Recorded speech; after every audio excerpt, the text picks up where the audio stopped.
I'm so tired of everything. I want to disappear.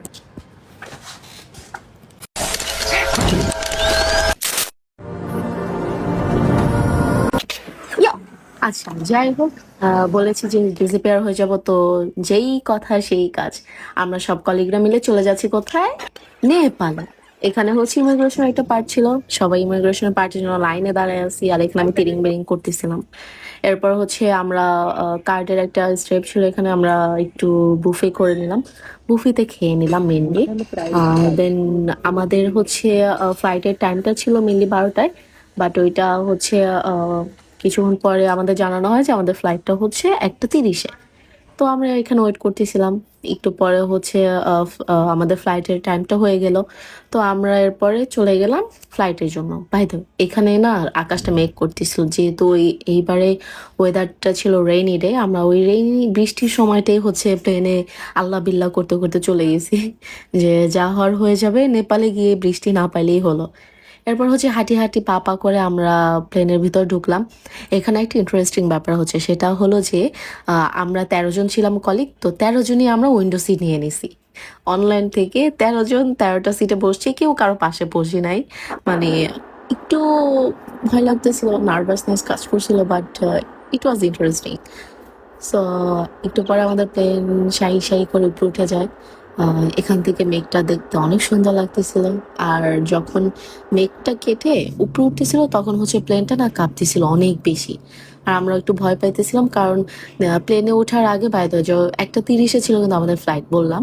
তো এটা পরে 3টায় ছাড়া হয়েছে, কারণ ইঞ্জিনে একটা মাইনর ইস্যু ছিল। তো এর জন্য আরেকটু ভয় লাগতেছিল যে আবার কি না কি হয়। তো আলহামদুলিল্লাহ খুব সেফলি আমরা নেপালে পরে পৌঁছায়া যাই। এরপরে হচ্ছে একটু বোর লাগতেছিল অনেকক্ষণ বসে থাকতে, যেহেতু ওই যে আমরা 1টা 30 থেকে 3টা 3:30 4টা বেজে গেছে, তখনও আমরা প্লেনে। একটু পরে আমরা দেখলাম কি নেপাল। ভাই তো এখান থেকে নেপাল দেখতে কিন্তু অনেক সুন্দর, তাই না? মাশাল্লাহ। এই যে ছোট ছোট পাহাড়, ছোট ছোট বাড়ি, এর মধ্যে আবার মেঘ বেয়ে চলে যাচ্ছে। তো দেখতে কিন্তু এখান থেকে ভিউটা অনেক সুন্দর ছিল। এরপরে দেখতে দেখতেই প্লেনটা হচ্ছে আমাদের ল্যান্ড করে। কে যেন বলছিল, মানে নেপালের হচ্ছে এয়ারপোর্ট নাকি খুবই রিস্কি, বাট জানি না, হয়তো বা এরকম কোনো ইস্যু থাকতে পারে। আপনারা জানলে কিন্তু আমাকে জানাবেন, ঠিক আছে? আমি কিন্তু জানি না।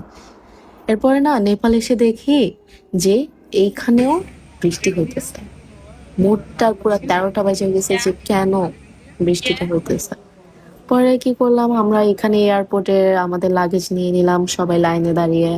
এখানে প্রসেসটা শেষ করে আমরা হচ্ছে বাইরে চলে আসছি। আসার পরে আমাদের ওইখানে মাইক্রো বাস আগে থেকেই ভাড়া করা ছিল। তো আমাদেরকে হচ্ছে এই দাদা আমাদের হচ্ছে ওয়েলকাম হিসাবে একটা গামছার মতো দিয়ে দেয়। খুবই ভালো ছিল ভাইয়াটা, অনেক ফ্রেন্ডলি ছিল। তারা হিন্দিতে কথা বলতো। তো হিন্দিও এমনভাবে মিক্সড হয়ে যেত, আর আমরা তো বাংলিশ হিন্দি সব মিক্সড করে কথা বলতেছিলাম। এরপরে হচ্ছে আমরা চলে যাচ্ছিলাম যে ব্রেক লাঞ্চ করব, যেহেতু আচ্ছা যেহেতু বলছি প্লেনটা নষ্ট হয়ে গিয়েছিল, তো প্লেনটাতে যে ওইখানে ক্যাপ্টেন ছিল, সে হচ্ছে একটা মেজর ইস্যু ছিল না, মাইনরও ছিল, বাট ইঞ্জিন ঠিক করে দেন হচ্ছে আমাদের প্লেনে ছাড়া হয়। তো প্লেন দেখা যায় ছাড়তে ছাড়তে 3টা 3:30টার মতো বাজে। যাক, বাট আলহামদুলিল্লাহ আমরা সুস্থভাবেই নেপাল পৌঁছাই। আর নেপালে একটা ইন্টারেস্টিং বিষয় হচ্ছে এখানে সবকিছু এত ক্লিন, রাস্তাগুলো এত ক্লিন। আমার কাছে মনে হয়েছে যে বাংলাদেশ যদি এত ক্লিন থাকতো, আমরা যারা আছে তারা যদি একটু সচেতন থাকি, আমরাও নেপালের মতো হয়ে যাবো একদিন।